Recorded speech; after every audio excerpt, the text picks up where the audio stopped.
नमस्कार दोस्तों, aspirants campus में आपका स्वागत है। मैं इच्छा और आज हम बात करेंगे प्राइस ऑफ इलास्टिसिटी मेथड को कैसे मेजरमेंट करें। उसको मेज़र करने के लिए 5 मेथड्स दिए गए हैं, लेकिन हम सबसे पहला मेथड जो है हमारा टोटल एक्सपेंडिचर मेथड, उसके बारे में देखेंगे। उसके बाद है प्रोपोर्शनल मेथड जिसमें फॉर्मूला यूज़ होता है, तो ज़्यादातर प्रोपोर्शनल मेथड यूज़ होता है, लेकिन हमें टोटल एक्सपेंडिचर मेथड भी देखना चाहिए। तो चलिए सबसे पहले ये देखते हैं कि टोटल एक्सपेंडिचर मेथड से हम कैसे प्राइस ऑफ इलास्टिसिटी को मेज़र कर सकते हैं, यानी कि ये पता लगा सकते हैं इलास्टिसिटी जो है इज इक्वल टू 1 है, यानी कि यूनिटरी इलास्टिक है, ग्रेटर देन इलास्टिक है या फिर लेस देन यूनिटरी इलास्टिक है। तो कैसे पता चलेगा ये? तो सबसे पहले हम ये देखते हैं जो प्राइस ऑफ कमोडिटी है हमने तीनों केसेस में सेम लिया है, फर्स्ट, सेकेंड एंड थर्ड। तीनों में हमने प्राइस ऑफ कमोडिटी 241 लिया है, यानी कि पहले 2 फिर थोड़ा बढ़ गया फिर उसके बाद कम हो गया। ठीक है, प्राइस ऑफ कमोडिटी जो है वो सेम है, प्राइस ऑफ कमोडिटी में कोई अंतर नहीं है। अब उसके बाद आता है प्राइस अगर 2 है तो क्वांटिटी जो परचेज है वो 4 रहा। फर्स्ट में क्वांटिटी 4 परचेज रहा, जैसे ही प्राइस इंक्रीज हुआ क्वांटिटी परचेज कम हो गया, फिर प्राइस डिक्रीज हुआ क्वांटिटी परचेज इंक्रीज हो गया।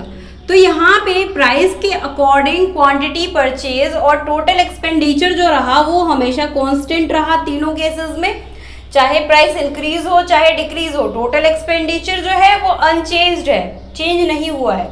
तो इसमें क्या होगा, यूनिटरी इलास्टिक, यानी कि टोटल एक्सपेंडिचर पे कोई फर्क नहीं पड़ा, प्राइस ऑफ कमोडिटी के अकॉर्डिंग क्वांटिटी जो है वो परचेज कम या ज़्यादा हुआ।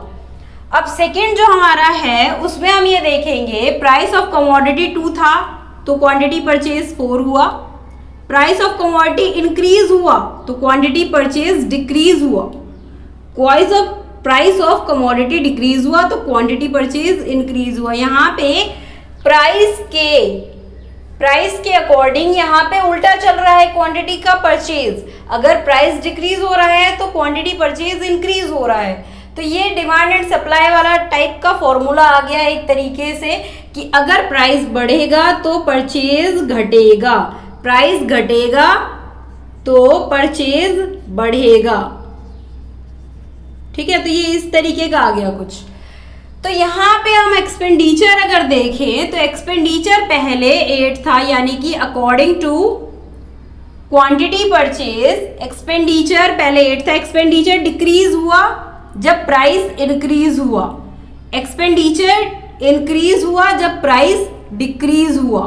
तो यहाँ पे एक्सपेंडिचर जो है वो प्राइस के अकॉर्डिंग चल रहा है, एक्सपेंडिचर डिक्रीज हुआ प्राइस इंक्रीज हुआ, एक्सपेंडिचर इंक्रीज हुआ प्राइस डिक्रीज हुआ।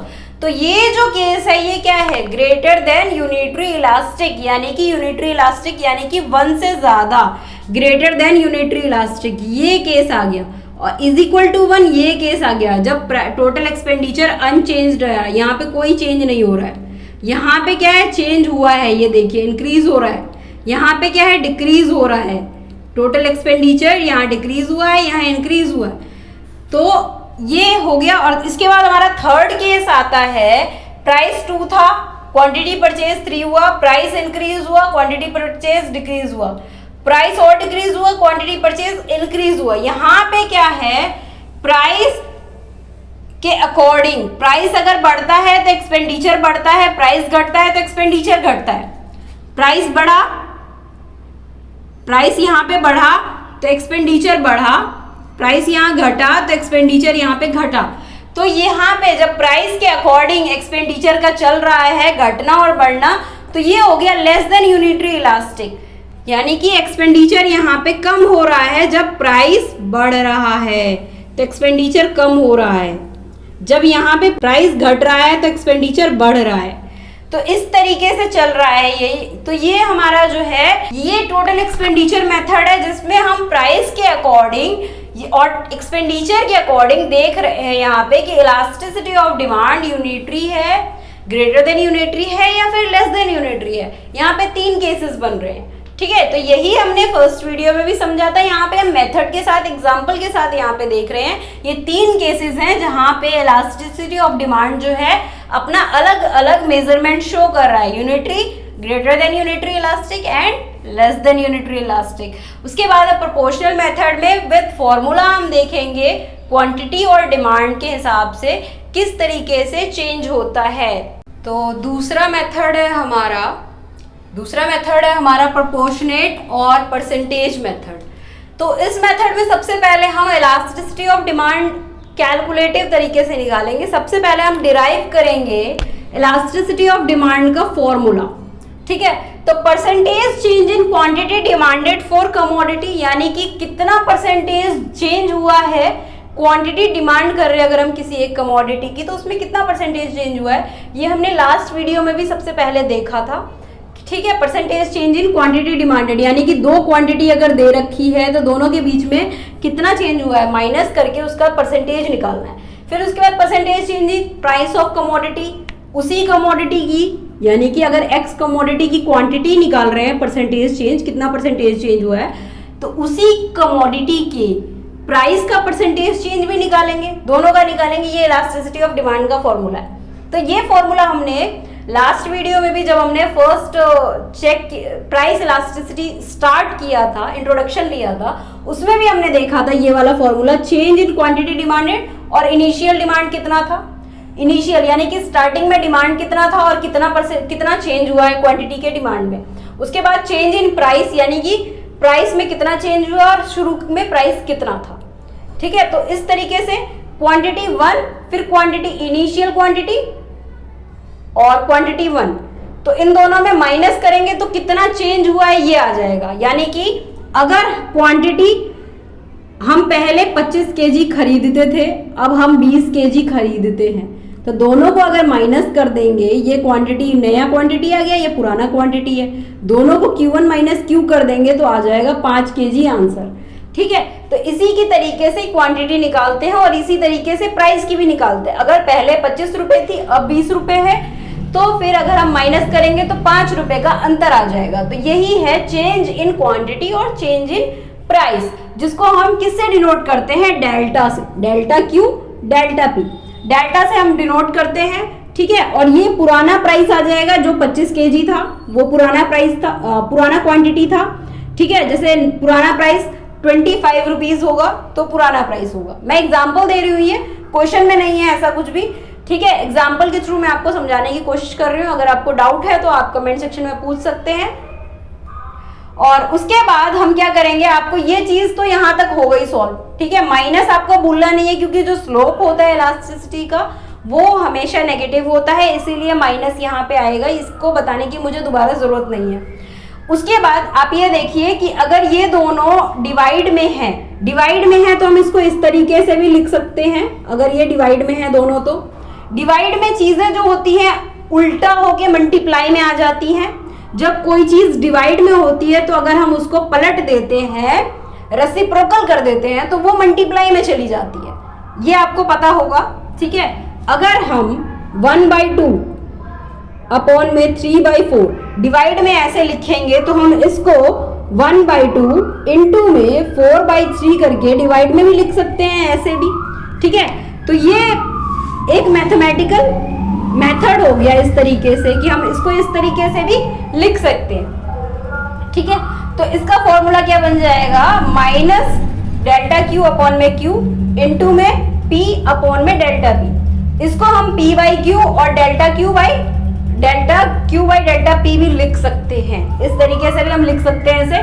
तो ये हमारा बन गया elasticity of price elasticity of demand का ये हमारा फॉर्मूला बन गया एक तरीके से, ठीक है। अब इसी फॉर्मूले के बेसिस पे हमें क्वेश्चंस किस तरीके से सॉल्व करने हैं। आज हम पहले सबसे इजी वाला एक क्वेश्चन लेंगे, उसके बाद हम देखेंगे कि दूसरे क्वेश्चंस किस तरीके से सॉल्व किए जाते हैं। पहले हम एक इजी इसका बेसिक क्वेश्चन लेके देखेंगे, उसके बाद हम बाकी क्वेश्चंस भी सॉल्व करेंगे, ठीक है। तो सबसे पहले इसका क्वेश्चन है, price fall from 20 rupees per unit और 19 रुपीज पर यूनिट। तो 20 रुपए पर यूनिट था, 20 रुपए पर यूनिट से अब 19 रुपए पर यूनिट आ गया।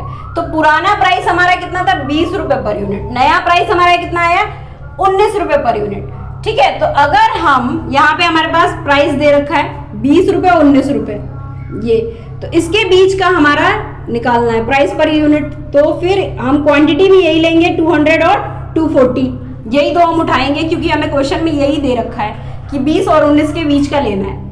तो हम प्राइस निकालेंगे, पहले डेल्टा पी निकालेंगे, तो 19 माइनस 20 यानी कि नया प्राइस माइनस पुराना प्राइस। ठीक है, तो -1 का चेंज आया प्राइस में।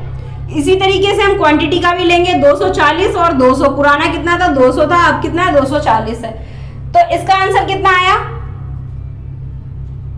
240 में से 200 गया तो 40 आया। ठीक है, अब इलास्टिसिटी ऑफ डिमांड के फॉर्मूले पे हम बिठा देंगे। ये क्या फॉर्मूला था हमारा, P/Q। ठीक है, तो प्राइस हमारा कितना है 20, Q कितना है 200। अब delta P by delta Q, delta Q by delta P, तो डेल्टा Q कितना है, चेंज इन क्वांटिटी कितना है 40 और चेंज इन प्राइस कितना है -1। तो अब 4 दूनी 8 यानी कि 80 हो जाएगा माइनस का, और ये 200 हो जाएगा माइनस का, माइनस माइनस कट गया, ये प्लस हो गया। अब इसको हम काटेंगे 200 को 800 से, तो कितना आएगा आंसर, 0 से 0 कटा 4 आंसर आ जाएगा इसका, 4 दूनी 8। तो इसका प्राइस ऑफ इलास्टिसिटी कितना आया 4 यूनिट्स आंसर आया इसका। ठीक है, 4 आंसर आया इसका, प्राइस ऑफ इलास्टिसिटी इसका आएगा 4। तो इसी तरीके से क्वेश्चंस हमें सॉल्व करने हैं। ये हमारा प्रोपोर्शनेट मेथड था, हमने इसे ड्राइव भी किया है इस वीडियो में यहाँ पे, और ड्राइव करना भी सीखा है कि ये किस तरीके से निकला है, डेरिवेशन किस तरीके से फॉर्मूला बना है, ये चीज भी हमने देख ली है कि अगर आप किसी भी फॉर्मूले का बेसिक समझ लेते हैं कि वो फॉर्मूला किस तरीके से बना है, तो आपको फॉर्मूले में कभी भी कोई कंफ्यूजन नहीं होगी। इसीलिए बेसिक करना जरूरी था। पास होने के लिए आप छोड़ छोड़ के बीच में से कहीं से भी पढ़ सकते हो, उतना इंपॉर्टेंट नहीं होता है, ये मेथड ज्यादा इंपॉर्टेंट है। इससे पहले वाला जो मेथड था वो इतना इंपॉर्टेंट नहीं था, वो एग्जाम में नहीं भी आएगा। लेकिन हाँ, अगर आप किसी चीज को डीपली पढ़ते हो तो वो आपको लॉन्ग टर्म में फायदा देता है। अगर आपको कहीं पे इकोनॉमिक्स पढ़ाना है, अगर आप टीचिंग के लिए पढ़ रहे हो, तो आपको डीपली पढ़ना जरूरी है। जब तक आप खुद डीपली नहीं पढ़ोगे तो आप किसी को सही तरीके से नहीं एक्सप्लेन कर पाओगे। और दूसरी बात है, अगर आपको किसी रिसर्च फील्ड में जाना है, आगे कहीं जाना है, तो आपको बेसिक्स पूरे क्लियर होने चाहिए। इसलिए आपको इकोनॉमिक्स की कोई वीडियो मिस नहीं करनी चाहिए अगर आपको इसी फील्ड में आगे बढ़ना है तो। ठीक है, अगर आपको कोई एंट्रेंस निकालना है जिसमें इकोनॉमिक्स रिलेटेड ही क्वेश्चन आते हैं, तो आपको अच्छे से सही तरीके से एक एक टॉपिक को समझना पड़ेगा, एक एक पॉइंट को समझना पड़ेगा। अगर सिर्फ पास होने के लिए पढ़ना है तो फिर आप बीच में से कहीं से भी कुछ टॉपिक्स कर सकते हैं और 30-40 नंबर तो ऐसे ही आ जाएंगे। जो इंपॉर्टेंट टॉपिक्स हैं वो भी आप पढ़ेंगे तो फिर क्लियर हो जाएगा आपका एग्जाम, उसमें कुछ प्रॉब्लम नहीं है। ठीक है, लेकिन मेरी सलाह यही है कि डीपली पढ़िए। अगर आप पढ़ रहे हैं तो अच्छे से पढ़िए, और पास होने के लिए पढ़ना है तो आपकी मर्जी है। ठीक है, तो आज के लिए बस इतना ही। बाकी जो मेथड्स हैं वो हम नेक्स्ट वीडियो में करेंगे। वीडियो काफ़ी लंबी हो गई है। ठीक है, थैंक यू सो मच।